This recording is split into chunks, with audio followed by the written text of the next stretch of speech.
하나님 말씀은 구약성경 열왕기상 9장 6절 7절 말씀입니다. 열왕기상 9장 6절 7절 말씀, 제가 가진 성경으로는 구약성경 528쪽에 있습니다. 우리 다 같이 한 목소리로 함께 읽겠습니다.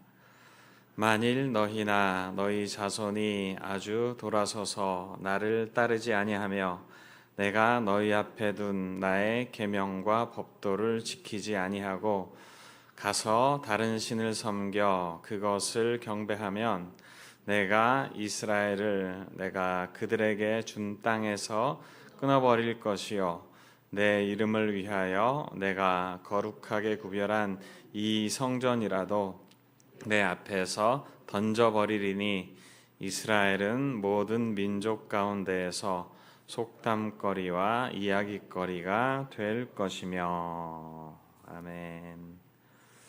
네, 오늘은 역사서, 하나님 나라의 발전 과정에 대해서 같이 말씀을 생각해 봅니다. 역사서는 모세 오경의 연장입니다. 모세 오경에서 제시된 하나님 나라 원리가 어떻게 이스라엘 역사에서 적용되고 있는지 그것을 보여주는 것이 역사서입니다. 그래서 이스라엘 역사 속에서 하나님 나라의 발전 과정을 추적하고 있는 책이 역사서입니다. 하나님 나라 원리의 실제를 배우면서 생활에 적용할 수 있는 굉장히 소중한 부분인데요. 이 역사서는 이제 두 부분으로 나눕니다. 그래서 역사서 전반부 앞부분은 여호수아에서 열왕기 하까지, 그리고 두 번째 부분은 역대상에서 에스더까지, 이렇게 역사서를 둘로 나눕니다. 역사서 전반부에 해당되는 부분에서 이제 제일 먼저 시작이 여호수아서죠. 모세 오경 지나고 나서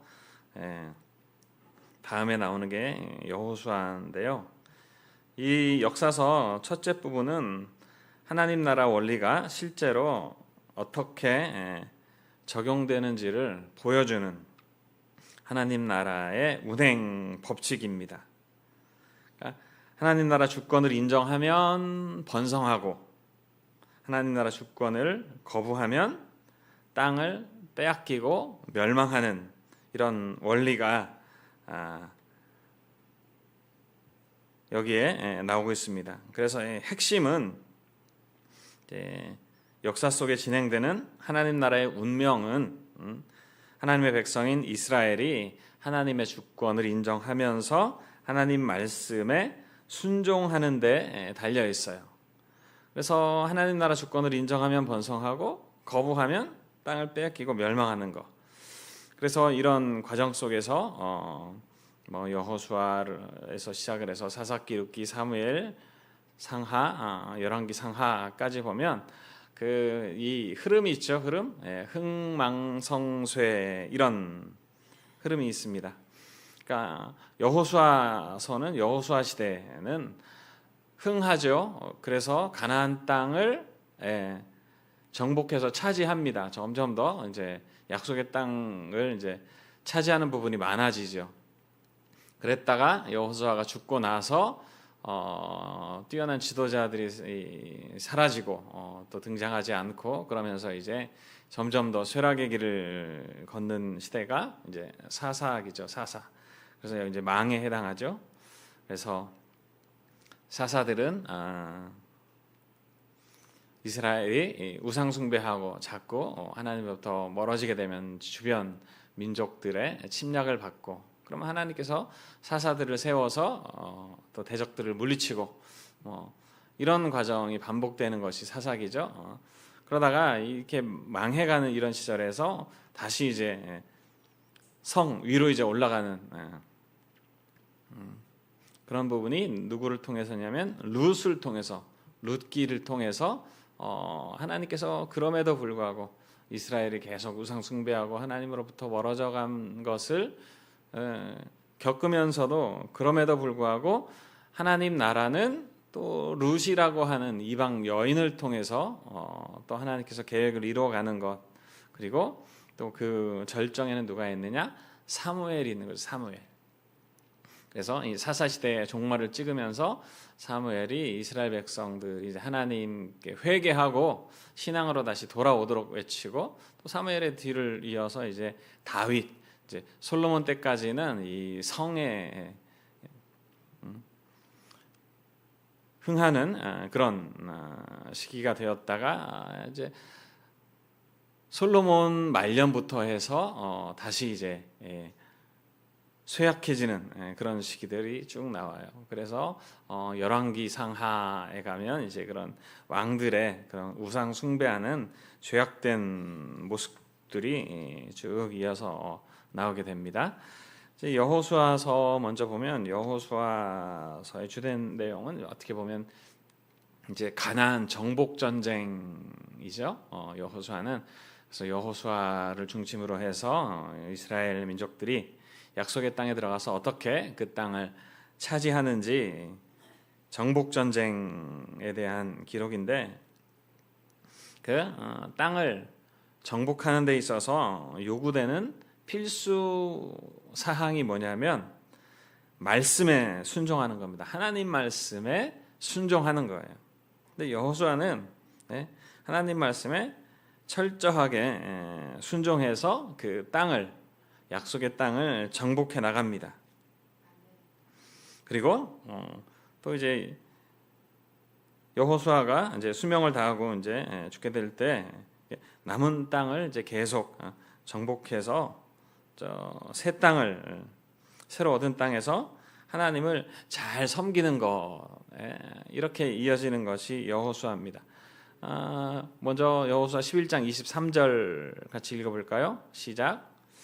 이와 같이 여호수아가 하나님께서 모세에게 말씀하신 대로 그 온 땅을 점령하여 이스라엘 지파의 구분에 따라 기업으로 주매 그 땅에 전쟁이 그쳤더라.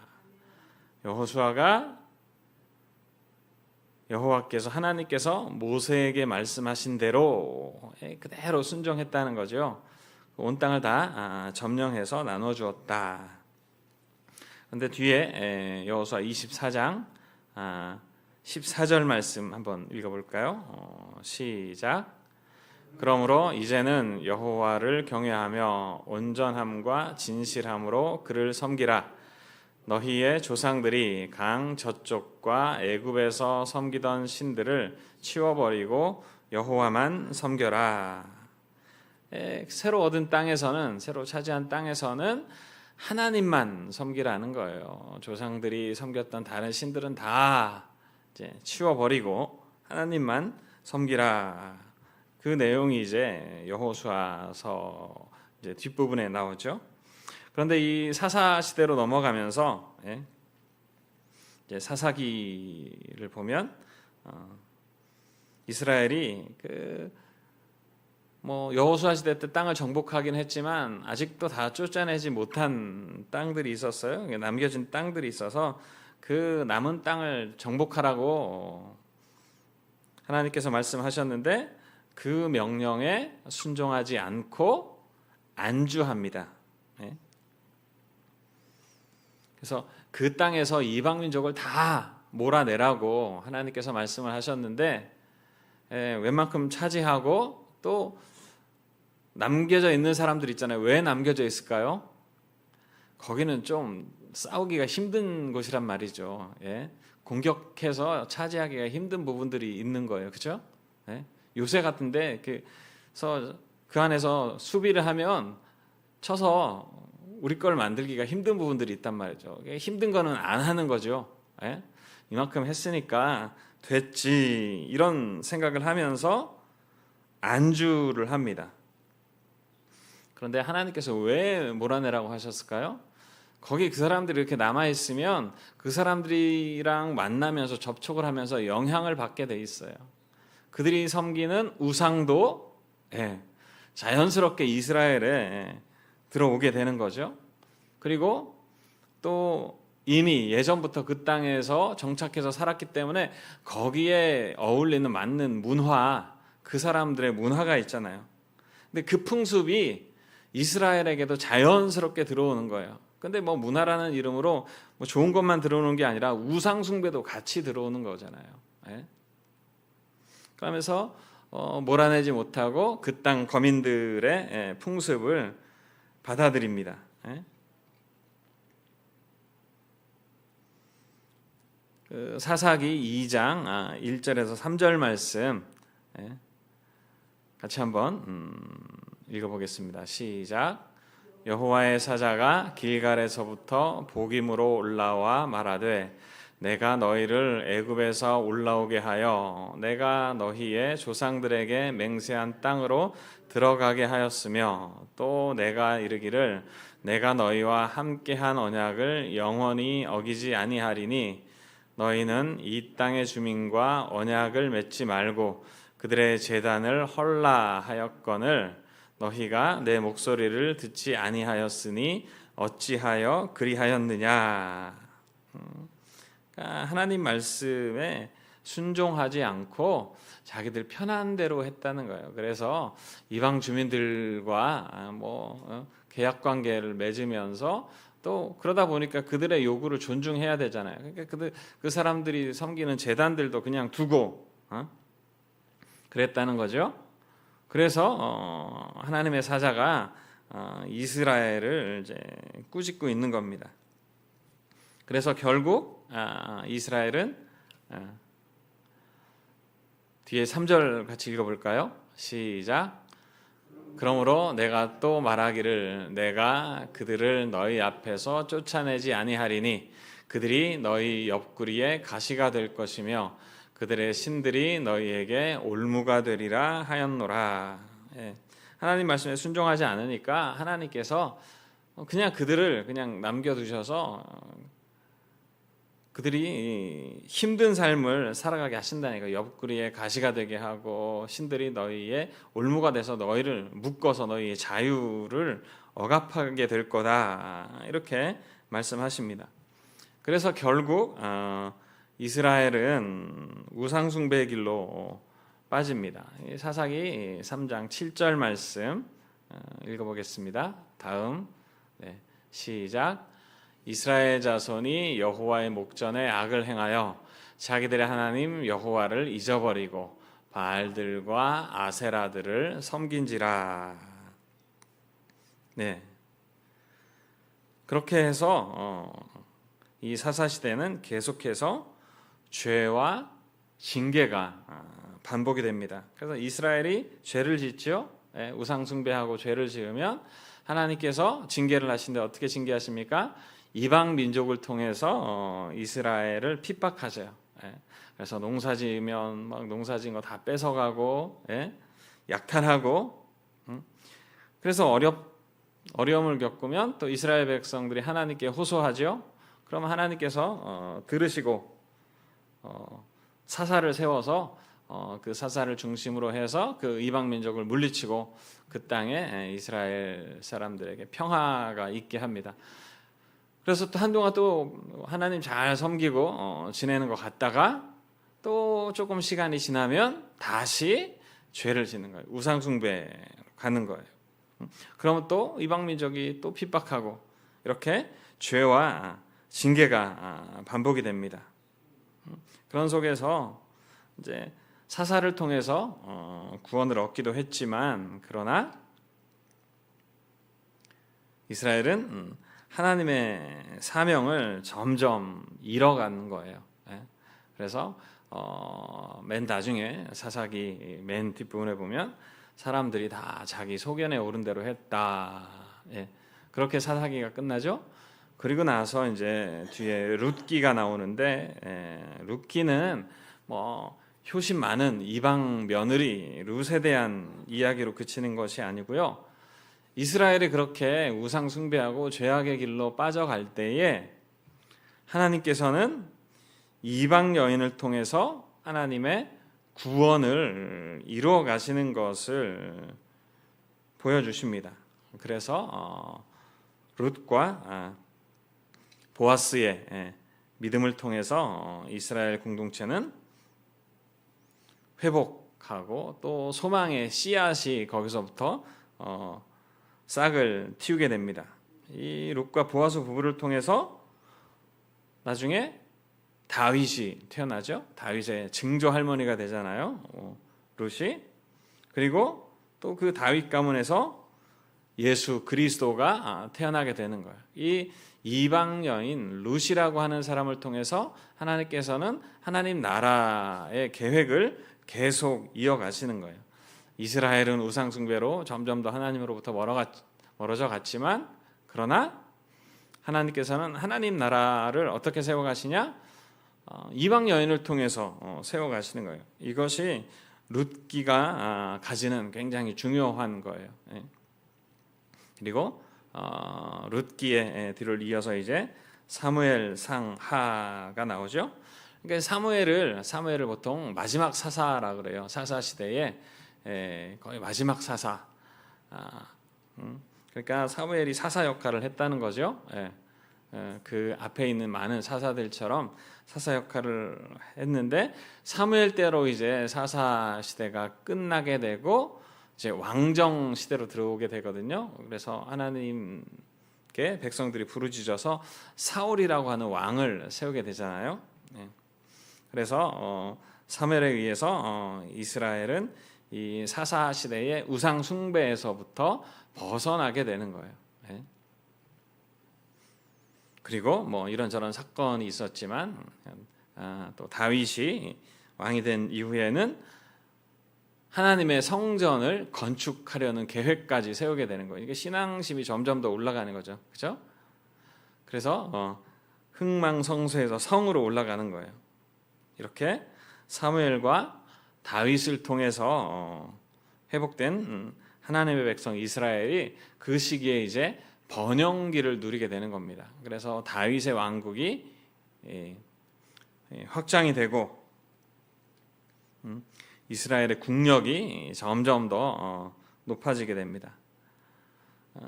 사무엘상 7장 2절 말씀, 2절에서 4절 말씀 한번 읽어볼까요? 시작. 괴가 기럇 여아림에 들어간 날부터 20년 동안 오래 있은지라 이스라엘 온 족속이 여호와를 사모하니라. 사무엘이 이스라엘 온 족속에게 말하여 이르되 만일 너희가 전심으로 여호와께 돌아오려거든 이방 신들과 아스다롯을 너희 중에서 제거하고 너희 마음을 여호와께로 향하여 그만을 섬기라. 그리하면 너희를 블레셋 사람의 손에서 건져내시리라. 이에 이스라엘 자손이 바알들과 아스다롯을 제거하고 여호와만 섬기니라. 이렇게 사무엘을 통해서 우상을 버리고 하나님께로 돌아오게 되면서 이스라엘은 다시 이제 부흥하는 그런 시기를 맞이하게 되는 거죠.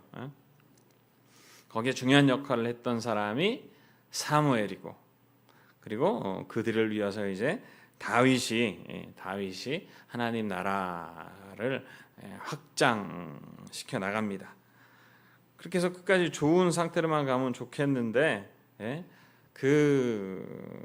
그것이 그렇게 오래 가질 않아요.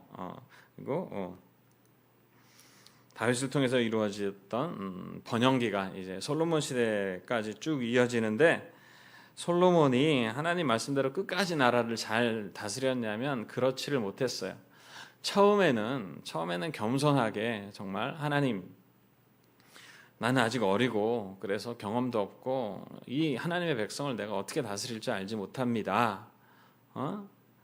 그러니 이 백성을 잘 다스릴 지혜를 주십시오. 그러니까 일천번제에 응답하신 하나님에게 내가 너에게 뭘 해주기를 원하느냐 그랬더니 솔로몬이 백성 잘 다스릴 수 있는 지혜를 달라 그러잖아요. 그때까지만 해도 얼마나 하나님 마음에 들었으면 하나님이 네가 뭐 부도 구하지 아니하고 수도 구하지 아니하고 이제 오래 사는 거 무병장수도 구하지 아니하고 백성 잘 다스릴 지혜를 달라고 구했으니까 내가 그거 주고 네가 구하지 않은 다른 것들도 다 풍성하게 주겠다. 그래서 솔로몬 시대에 뭐 은이 그냥 그 길거리에 돌멩이처럼 그렇게 흔했다 그러잖아요.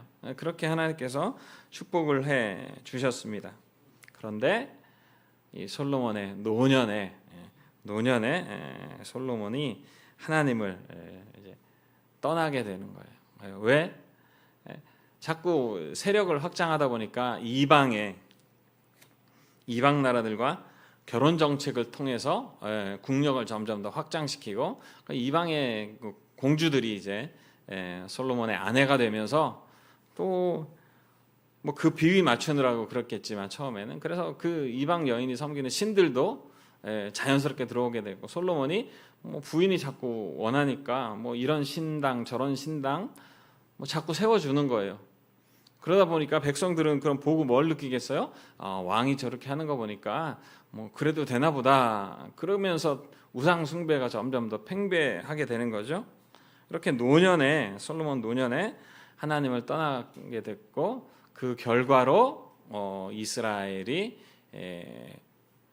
남과 북으로 두 개로 갈라지게 됩니다. 그래도 하나님께서 다윗을 생각해서 다윗의 아들 솔로몬 시대에는 나라를 분열시키지 않고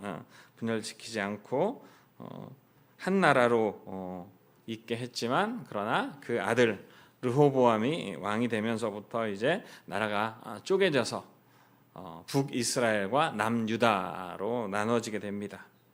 그러니까 원래 이스라엘이라는 이름을 북쪽에서 가져갔어요. 그죠? 네. 그래서 남쪽은 다윗의 혈통으로 쭉 이어졌지만 유다라고 하는 이름을 쓰게 됩니다. 그런 일을 겪으면 좀 정신을 차리면 좋은데 그러지 못하고 또 북이스라엘의 왕이 된 여로보암은 또 우상 숭배의 길로 쭉 가게 되죠. 그래서 뭐 솔로몬이나 여로보암이나 모두 다 하나님의 주권을 인정하는 데는 실패했어요. 하나님의 주권을 인정하면 하나님 말씀 따라 살아야 되는데 그렇게 살지를 못했다는 거예요. 우상 숭배를 했다는 거죠. 그렇게 해서 나라가 갈라지게 되고 북이스라엘은 또 여로보암이 세웠지만 여로보암의 그 왕조 그 아들로 이어지는 그 나라가 오래가지 못하고 약 200년 동안 5번의 왕권 교체가 일어나게 되는데 그 역성혁명이라 그래야 될까요? 우리 뭐 조선시대 때 같은 표현으로 하자면 그래서 왕을 죽이고 다른 사람이 이제 왕으로 올라가는 거예요. 그러면서 이제 그 집안이 왕위를 차지하게 되는데 왕권이 바뀔 때마다 5번 이렇게 바뀔 때마다 그 전 왕조들은 다 죽는 거예요. 왕의 자식들, 뭐 가족들은 다 죽고 새로운 왕조가 세워지게 되고 그런 피해 역사로 200년간 이어오다가 결국 남유다보다 먼저 북이스라엘은 아수르에 의해서 멸망을 당하고 맙니다. 그리고 남유다는 뭐 간헐적으로 개혁을 했던 왕들은 있었지만 그러나 결국 하나님의 주권을 인정하지 못해서 바벨론에 의해서 멸망을 당하게 되는 거예요. 이것이 이제 역사서 첫 번째 부분입니다. 사무엘 하까지의 내용이지요. 그러고 나서 이제 역사서 두 번째 부분이 이제 역대상부터 시작해서 역대하, 에스라, 느헤미야, 에스더까지 이어지는데요. 이 역사서 두 번째 부분은 멸망당한 유다 공동체에 잃어버린 소망을 불어넣기 위해서 기록된 책이 이제 역사서 두 번째 부분이다 이렇게 보면 되겠습니다.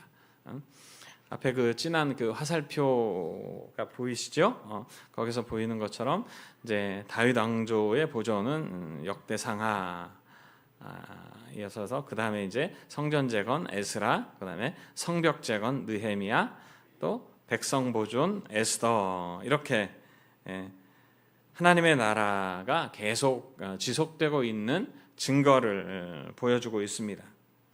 그러니까 역대상 첫 시작에 이 천지창조부터 나오거든요. 그래서 천지창조에서부터 다윗에게까지 이어졌던 그런 하나님 나라 역사를 추적을 하고 다윗에 의해서 번성했던 하나님의 주권을 보여줍니다. 그러니까 역대하는 비록 멸망했지만 회개하면 회복의 은총이 하나님 나라 백성들에게 있다는 것을 보여줍니다. 그 은총의 증거로서 고레스의 칙령을 이제 소개하는 것으로 역대하가 끝납니다. 고레스가 누굽니까? 페르시아의 왕이잖아요. 바사 왕 고레스가 칙령을 내려서 바벨론에 포로로 와 있는 사람들에게 너희는 이제 너희 고향으로 돌아가도 좋다 허락을 해주잖아요. 그러면서 이제 돌아올 사람들이 이제 바벨론에서부터 예루살렘으로 돌아오게 되는데 그 상황에서 쓰여졌던 내용들이 에스라, 느헤미야죠. 그리고 뒤에 이제 그 에스라, 느헤미야, 에스더는 하나님 나라 백성들의 회복을 위해서 섭리하시는 하나님의 은총에 대해서 증거를 하고 있습니다. 포로 그 후기에 공동체의 역사를 쓴 그 기록들은 하나님이 세우신 언약을 따라서 하나님의 주권을 인정하며 살아가는 데는 실패를 했죠. 하나님의 백성들이 하나님의 주권을 따라 사는 데는 실패를 해서 나라가 망하게 됐지만 그러나 하나님 나라는 결코 사라지지 않았다는 거예요. 하나님은 놀라운 섭리로 여전히 믿음을 지키고 있는 순수한 소수의 하나님 백성을 통해서 하나님 나라를 발전시켜 나가십니다. 포로 후기에 이스라엘 백성들은 그래서 역대기서를 통해서 하나님이 여전히 하나님의 백성에게 은혜를 베풀고 있다고 하는 사실을 이제 확인합니다. 역대기서는 어떻게 다윗과 솔로몬 시대에 하나님께서 은혜를 베푸셨는지를 기억하면서 소망을 불어넣고 있습니다. 그리고 좀 전에도 말씀드렸듯이 페르시아 바사왕 고레스 칙령으로 귀환한 이스라엘 백성들이 스룹바벨의 지도 아래에서 성전을 제거하죠. 그리고 뒤에 이제 느헤미야서에서는 느헤미야는 성벽을 재건하죠. 느헤미야가 총독이 되어서 돌아와서 성벽을 재건하고 이 성전과 성벽 재건은 에스라라고 하는 사람의 말씀 사역을 통해서 하나님 백성 공동체가 회복되는 그런 역사로 이어지게 되는 겁니다. 그래서 이스라엘 백성들은 다시 예루살렘에 돌아와서 거기에 거주하면서 신앙 개혁에 박차를 가하게 됩니다. 그런 와중에 본국으로 돌아오지 못하고 이 바사에서 페르시아에서 어쨌거나 소수 민족으로 살아가던 이스라엘 백성들은 하나님의 놀라운 은혜와 보호를 받습니다. 그 내용이 이 에스더 내용이죠. 에스더 내용. 이스라엘은 하나님 나라 번성을 이어가지 못했지만 하나님은 이후 예수 그리스도를 통해서 성취하실 하나님 나라를 위해서 이스라엘에게 은총을 베푸시고 존속시키신다. 하나님이 세우신 하나님 나라가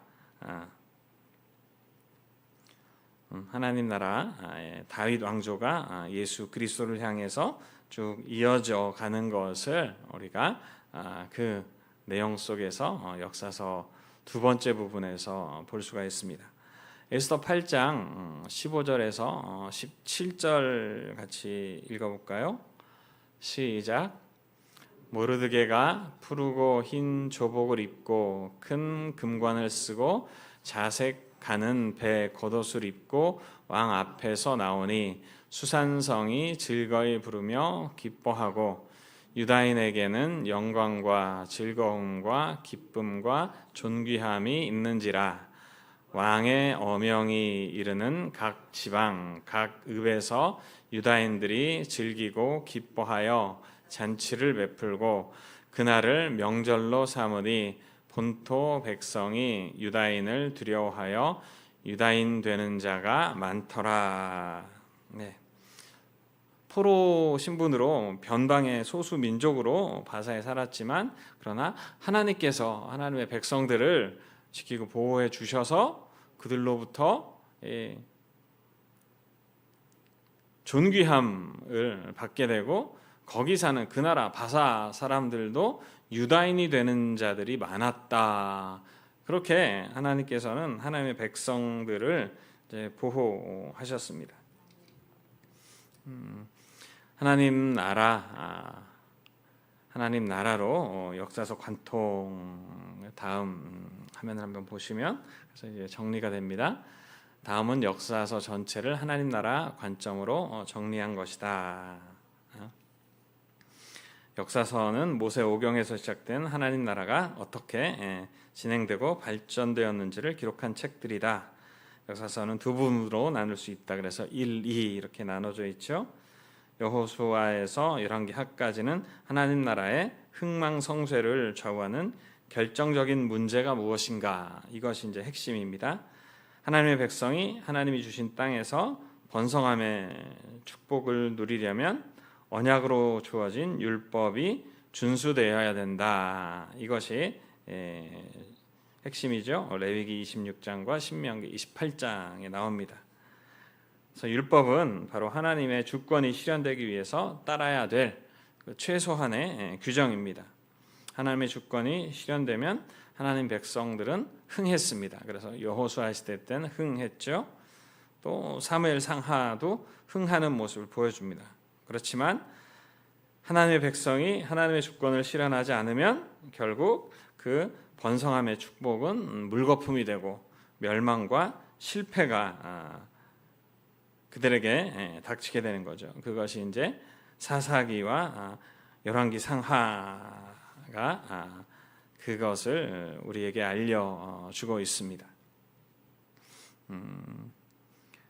각 권별 정리, 하나님 나라 관점으로 본 각 권별 정리 다음 화면을 보시면 전체적인 이제 내용 보면 여호수아 1장에서 12장까지는 가나안 점령하는 내용이고요. 13장에서 21장까지는 땅 분배하는 내용, 그리고 22장에서 24장까지는 여호수아가 백성들에게 권면하는 내용인데 미래를 위한 권면이 나옵니다. 그리고 사사기에서는 사사기 1, 2장에서는 불완전한 정복과 우상 숭배로 인한 실패, 이스라엘의 실패가 나오고요. 3장에서 16장까지는 이제 그런 실패 때문에 어려움 겪으면 하나님께서 사사를 세워서 이스라엘을 구원하시는 내용이 16장까지 나오고요. 사사기 17장부터 21장까지는 그때 왕이 없기 때문에 자기들 속에는 옳은 대로 막 살았다는 거죠. 혼란한 시대의 모습에 이 17장에서 21장까지 나옵니다. 그래서 뭐 레위인의 첩 이야기도 나오고 또 베냐민 지파와 또 11지파의 그 싸우는 내용들, 뭐 이런 내용들이 거기 나오죠. 그 다음에 이제 룻기 보면 룻기 1장에서 4장은 이때 배경이 이제 사사 시대거든요. 이런 혼란한 하나님으로부터 유다 이스라엘 백성들은 멀어지고 있는데 하나님께서는 이런 혼란한 시기에 룻이라고 하는 이방 여인을 통해서 새로운 소망을 우리에게 주시는 내용. 그래서 룻이 이제 다윗의 증조 할머니가 되는 그 내용이 룻기에 나오고 있고요. 그다음에 사무엘상 1장에서 5장까지는 이제 한나와 사무엘에 대한 이야기가 나오고요. 또 이제 16장에서 31장 이 부분에서는 이제 사울과 다윗, 사울과 다윗, 그래서 뭐 다윗이 어떻게 신임을 얻게 되었는지, 그리고 뭐 왕의 사위가 되고 또 사울이 시기해서 이제 다윗을 죽이려고 하는 그런 내용들이 쭉 나오고, 결국에 이제 사울은 블레셋과의 전투에서 죽게 되죠. 사무엘하 1장에서 10장까지는 다윗 왕궁의 명암, 밝은 부분과 또 어두운 부분도 있죠. 다윗이 뭐 훌륭한 왕이긴 했지만, 그러나 뭐 바세바 사건도 있고 또 압살롬의 반역 사건도 있고, 이런 이제 어두운 부분들도 있죠. 그 부분들이 거기 나오고요. 21장에서 24장까지는 다윗 통치를 전체적으로 요약한 내용이 나옵니다. 그리고 열왕기상으로 가면 열왕기상 1장에서 11장까지는 솔로몬에 대한 내용, 솔로몬의 번영과 실패가 나오고, 12장 이제 솔로몬의 아들이 왕이 되면서 12장에서 16장까지는 남유다와 북이스라엘로 나라가 나뉘어지게 되는 것이 나오고요. 17장에서 22장까지는 북이스라엘에서 있었던 아합과 엘리야 이야기가 22장까지 나오고, 또 열왕기 하에서는 또 1장에서 13장까지가 엘리야의 사역, 이렇게 훌륭한 선지자가 있었음에도 불구하고 결국 북이스라엘은 돌아오지 않죠. 그래서 14장에서 17장에서는 북이스라엘이 멸망하는 이야기가 나오고, 또 뒤에 이제 18장에서 25장까지는 남유다의 타락과 멸망에 대한 기록을 하고 있습니다. 그래서 흥망성쇠, 쇠로 향해 달려가고 있는 거죠. 그다음에 역대상 보면 1장에서 9장까지는 족보를 통한 하나님 나라의 연속성을 보여줍니다. 그래서 여기 족보에서는 누구부터 시작하냐면 아담, 이렇게 쭉 올라가는 거죠. 아브라함과 다윗의 자손, 예수 그리스도의 세계라, 우리는 이제 그렇게 신약에서 많이 알고 있죠. 근데 이 족보를 쭉 따져가면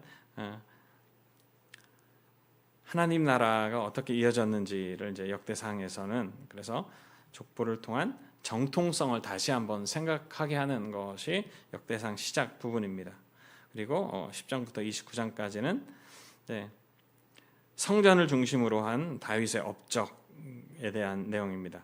다윗의 승리와 성전 기초를 확립하는 내용이 29장까지 나오고, 역대하에서는 이제 1장에서 9장까지가 솔로몬이 성전 건축하는 내용이 나오고, 10장에서 36장까지가 유다 왕조의 실패와 하나님의 은총이 나옵니다. 그래서 다윗 왕조를 도우시는 하나님의 신실함이 이 부분에서 나옵니다. 다윗 시대에 그렇게 잘 섬겼지만 결국 그 후손들은 가끔 개혁하는 왕들이 나오긴 했지만, 그러나 전체적인 흐름은 우상숭배의 길로 빠져서 결국에는 남유다도 멸망하게 되잖아요. 그런 속에서도 하나님께서는 다윗 왕조를 끝까지 도우시는 하나님이셨다는 거, 그것을 이제 역대하에서 보여주고 있습니다. 그리고 에스라는 또 1장에서 6장까지는 성전 재건에 대한 이야기가 나오고, 7장에서 10장까지는 에스라의 개혁이 나옵니다. 포로에서 돌아온 이스라엘 사람들에 대해서 하나님 말씀으로 이제 개혁시키는 내용이 나오죠. 그다음에 느헤미야는 또 이제 성벽을 재건하죠. 총독으로 돌아와서, 그래서 13장에서 8장에서 13장까지는 에스라와 느헤미야의 개혁. 에스라는 종교적인 부분에서, 느헤미야는 여러 제도적인 부분에서 이런 개혁에 대한 내용이 나오고 있습니다. 그리고 에스더서는 바사 왕국에서도 보호받는 하나님 나라 백성들에 대한 이야기가 나오죠. 근데 에스더에 보면요, 에스더의 특징이 뭐냐면 하나님, 여호와 이런 언급이 전혀 안 나온다는 거예요. 에스더서에는. 그러나 그런 속에서도 하나님께서는 하나님의 백성, 신실한 하나님의 백성을 보호하고 지키시는 분이라고 하는 사실이 이렇게 역사서 마지막 부분에 이렇게 나오고 있습니다. 그래서 오늘 이제 역사서 하나님 나라가 어떻게 변해가고 발전해 왔는지에 대한 과정을 우리가 보았습니다. 그래서 하나님 나라는 계속해서 이어지고 있는 거예요. 그때로 끝난 것이 아니라 그때 이후로 해서 신약 시대를 거쳐서 지금까지도 하나님 나라는 이어져 오고 있고 점점 더 발전하고 있다. 우리가 그런 시각을 가지고 또 이 세상을 봐야 됩니다. 성경을 읽을 때도 하나님 나라가 어떻게 변화되어지고 어떻게 발전되어지는지 봐야 되고, 또 우리가 사는 이 시대에도 그 하나님 나라가 어떻게 이어져 가고 있고 어떻게 확장되어져 가는지를 이제 잘 볼 수 있는 그런 시각을 하나님 말씀을 통해서 가져야 되겠습니다. 기도합니다. 하나님, 오늘